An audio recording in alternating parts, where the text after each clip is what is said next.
Voici une version riche, immersive et inspirante autour de Ménélique II, le roi africain qui a vaincu une armée européenne. Mais pour continuer, veuillez aimer cette vidéo et vous abonner qu'Allah vous protège.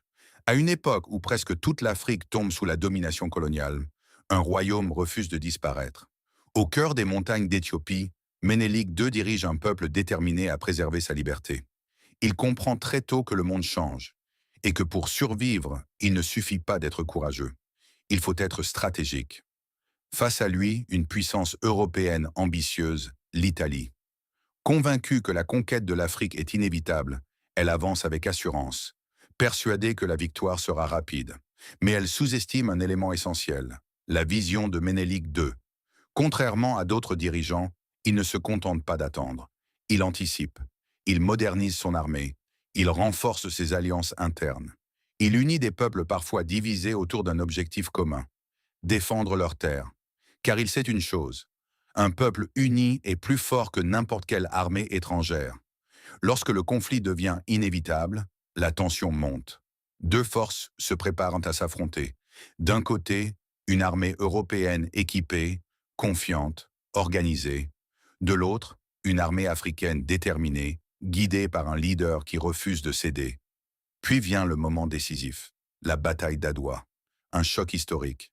Les forces de Ménélique II ne se contentent pas de résister, elles dominent. Grâce à une préparation minutieuse, une connaissance du terrain et une unité sans faille, elles infligent une défaite écrasante à l'armée italienne. Le monde est surpris, car pour la première fois à cette échelle, une nation africaine bat une puissance européenne en combat direct.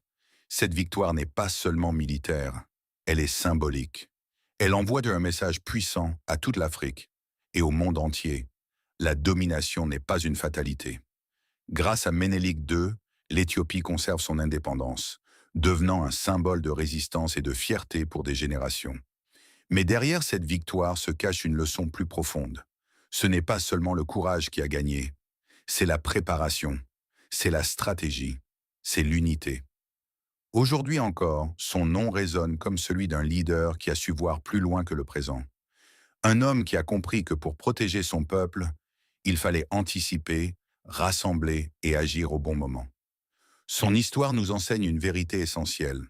Tu peux être face à plus puissant que toi, mais si tu es mieux préparé, mieux organisé et uni, alors même l'impossible devient possible.